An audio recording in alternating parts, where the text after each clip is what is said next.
भगवान सर्वसमर्थ, सर्वशक्तिशाली, सर्वोपरि होने के बाद भी उनके मन में एक इच्छा रह जाती है और सिर्फ उसी इच्छा से उनको सुख भी मिलता है, उनको दुख भी मिलता है। भगवान को भी सुखी दुखी होना पड़ता है उस इच्छा से। वो इच्छा होती है हम जैसे मनुष्यों के कल्याण की, कि उनके द्वारा भेजे हुए जीव हैं। भगवान कहते हैं कि मेरे जीव हैं, मेरे बच्चे हैं, तो लौट के भी मेरे पास आने चाहिए ना। पहुंच जाते हैं नरक, हो जाते हैं मुझसे विमुख। तो इस बात से भगवान को बड़ा दुख होता है और उनके मन में एक इच्छा फंसी हुई रहती है कि जो व्यक्ति इस धरती पे गया है वो जब मरे तो आए सीधा मेरे पास और कहीं ना जाए।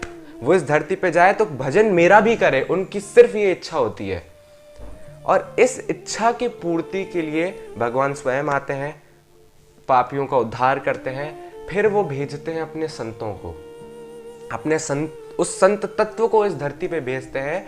लेकिन यहाँ पे भी भगवान के मन में एक बात आती है, क्योंकि आप देखेंगे कोई भी संत अगर इस धरती पर आया है तो एक निश्चित अवधि के लिए, एक निश्चित काल के लिए, एक टाइम पीरियड के लिए आते हैं वो। और जो भी मनुष्य हैं, जो भी उनके संपर्क में आते हैं, उनका वो कल्याण करते हैं और फिर उनकी जब अवधि समाप्त हो जाती है तो वो वापस अपने भगवत धाम चले जाते हैं। लेकिन एक तत्व ऐसा होता है जो अवधि में बंधा हुआ नहीं होता, उस टाइम एक कालातीत होता है एक तत्व। वो तत्व होता है धाम का तत्व। भगवान धाम का निर्माण करते हैं और अपने उस धाम को, जहां पे वो अपना नित्य विहार करते हैं, उसी धाम को इस धरती पे भेजते हैं। क्यों भेजते हैं? अपनी इच्छा पूर्ति के लिए। धाम तत्व एक ऐसा तत्व है जिसकी अपनी खुद की कोई इच्छा नहीं है। वो एक ऐसा तत्व है जो भगवत इच्छा की पूरी करता है। भगवान की इच्छा को पूरी करने वाला जो तत्व है वो है धाम का तत्व। यहां पे क्या होता है? पापी है कोई बात नहीं, दुराचारी है कोई बात नहीं, छोटा है कोई बात नहीं, भजन किया है कोई बात नहीं, धाम में है बस काफी है। वृंदावन धाम की ऐसी महिमा है कि अगर कोई अपराध बन भी जाए, चलो मान लिया कोई भयंकर से अपराध बन जाए कि भाई संतों का अपराध बन गया कि कुछ बहुत गलत काम कर दिया, तो एक जन्म और, सिर्फ एक जन्म और होता है, इसके अलावा कोई जन्म नहीं। वो एक जन्म होगा, चाहे कुत्ते का मिल जाए, बिल्ली का मिल जाए, या दोबारा मनुष्य बन जाए, और वो जन्म उसका आखिरी होगा। ये धाम का आशीर्वाद, इस भूमि का प्रभाव है ये। एक बार की बात है, श्री बरसाना के क्या ब्रज की विभूति हैं, श्री रमेश बाबा जी बरसाना में विराजते हैं। तो उन्होंने अपनी वाणी में लिखा है कि जब चैतन्य महाप्रभु ने अपनी लीला स्मरण कर ली, इस धराधाम से वापस चले गए, तो उनके एक शिष्य थे श्री भूगर्भ गोस्वामी जी, जो वृंदावन में निवास करते थे। महाप्रभु जी ने अपने जितने भी शिष्य थे सबको, आप जानते ही हैं कि सबको उन्होंने भेजा वृंदावन के, भाई जाओ वृंदावन में भजन करो। तो वो यहाँ भजन करते थे। अब जैसे उनको पता चला कि मेरे गुरुदेव का शरीर चला गया, तो इतने विरह में और इतना उन्हें दुख होने लगा कि उन्होंने निश्चय कर लिया कि मैं इस ब्रज को छोड़ दूंगा और मैं वहां जाऊंगा जगन्नाथपुरी में, जहां महाप्रभु जी का शरीर गया है, और मैं उनके पास, उनकी समाधि में जहां उनका शरीर गया वहां रहूंगा। अब सब कुछ उन्होंने तैयारी कर ली कि भाई मेरे को जाना है। महाप्रभु जी सामने आ गए। महाप्रभु जी ने बोला कहाँ जाना चाहते हो? ब्रज के बाहर?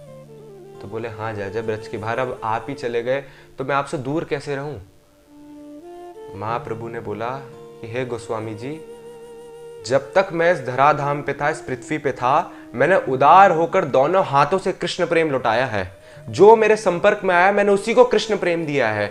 व्यक्ति तो छोड़ो, अगर मेरे संपर्क में कोई जड़ पदार्थ भी आ गया ना, पेड़ पौधे, मैंने उसको भी स्पर्श करके कृष्ण कृष्ण बुलवाया है।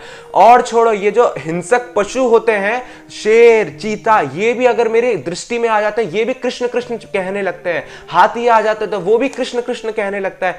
सबके मन में मैंने वो कृष्ण प्रेम, वो गोपी प्रेम, वो सखी प्रेम मैंने जगाया है। उदार होकर मैंने दोनों हाथों से जिस कृष्ण प्रेम को लौटाया है, वो कृष्ण प्रेम मेरे जाने के बाद सिर्फ धाम दे सकता है। मेरे जाने के बाद, मैं तो कुछ अवधि के लिए इस धरती पर आया था, अब मेरे जाने के बाद श्री वृंदावन धाम, ये ब्रज भूमि ही है जो कृष्ण प्रेम और उस तत्व, वो जो प्रेम का तत्व है, उसका वितरण करती रहेगी। और जिस भूमि पे आप रह रहे हैं ना, ये किसी काल से बंधी हुई नहीं है। किसी काल में इतनी सामर्थ्य नहीं है कि वृंदावन का बाल बांका कर सके या वृंदावन में रहने वाले का कुछ अनिष्ट कर सके। हो सकता है परीक्षाएं होंगी, लेकिन वृंदावन की वृंदा विपिन प्रभाव सुनी, अपनों ही गुण देत, जैसे बालक मलिन को मात गोद भरी लेत। वृंदावन का स्वभाव है कि चाहे कितना बेकार आदमी हो, चाहे कैसा भी हो, कि वृंदावन का स्वभाव है वो अपना गुण दे देता है। अपना गुण का मतलब है कि उस जड़ व्यक्ति को, उस जड़ पदार्थ को चेतन बना देता है, उसको भगवत स्वरूप बना देता है। कैसे? कि जैसे एक माता होती है, अगर कोई कीचड़ में खिला हुआ बच्चा है और वो आया अपनी माँ के पास, तो ये माँ तो ये थोड़ी सोचती है कि भाई कीचड़ का है, इसको भगाओ अपने घर से। वो उसकी माँ है, उसको उठाती है, उसको नहलाती है, अपने गोद में बैठा के उसको साफ करती है। ऐसे ही वृंदावन चाहे जितना दुराचारी व्यक्ति हो, जितना भी पापी व्यक्ति हो, उसको उठाता है, अपनी गोदी में बिठालता है और उसको पूरा साफ करता है। अब तुम चाहे पापी हो तो हो, अपराधी हो तो हो, वृंदावन की जिम्मेदारी है सब कुछ करने की। यह है वृंदावन की महिमा। इस वृंदावन को छोड़ो मत। अगर वैष्णव अपराध अध्यात्म के मार्ग में सबसे बड़ा अपराध माना जाता है, ये भी अगर हो गया तो इस वैष्णव अपराध को काटने की क्षमता अगर किसी में है तो या तो उन संत में है या फिर धाम में है, और उस वैष्णव अपराध को भगवान भी क्षमा नहीं कर सकते। एक बार की बात है, जब भगवान कृष्ण इस धरती पे आए तो ब्रह्मा जी ने क्या किया, ब्रह्मा जी ने परीक्षा लेने के लिए, उनको विश्वास हुआ नहीं कि भाई त्रिलोकपति भगवान श्री हरि, भगवान कृष्ण इन बच्चों के साथ खेल रहे हैं, ये जो मिट्टी है उसको उठा के खा रहे हैं, इस मिट्टी में लौट रहे हैं, अपने सखाओं का जूठा खा रहे हैं। तो उन्होंने क्या किया, सारे जितने भी ग्वाल बाल थे भगवान के सखा थे, उन सबको, उन और बछड़ों को सबको चोरी कर लिया और साल भर के लिए छुपा दिया। अब यहाँ पे इनका भक्त अपराध हो गया, क्योंकि उन्होंने अपराध किया है भक्तों को भगवान से दूर करने का। वो तो लीला हुई कि भगवान ने फिर 1 साल तक सारे बछड़ा का रूप लिया, सब सखाओं का रूप लिया और सबके ऐसे रहे, ये तो बात अलग है।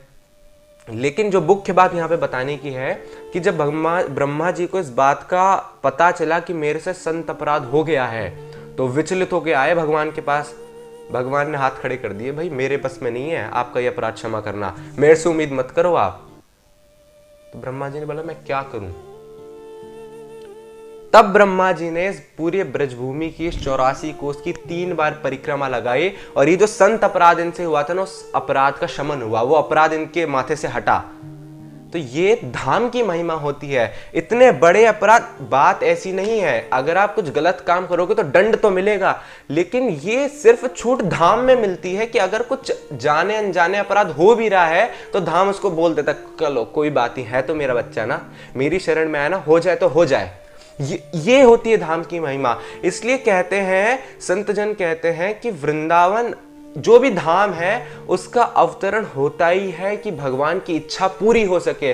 भाई अधमों की कैसी गति होगी? भगवान तो चक्र सुदर्शन चला देते हैं, धनुष बाण से मार देते हैं, तीर मर जाता है व्यक्ति, लेकिन वो सुधरेगा कैसे? इन अधमों की गति कैसे होगी? संत कुछ काल के लिए आएंगे, चले जाएंगे, पता नहीं उस व्यक्ति का ऐसा पुण्य जगे नहीं जगे, वो संतों से मिले ना मिले, लेकिन अगर धाम की हवा लग जाए तो धाम तो यही है ना, हमारी दृष्टि से दिख तो रहा है ना कि भाई ये वृंदावन की सीमा है, ये अयोध्या जी की सीमा, ये सीमाएं हैं। यहां पे अगर आना जाना भी लगा रहे तो धाम पापों का यूं शमन कर देता है।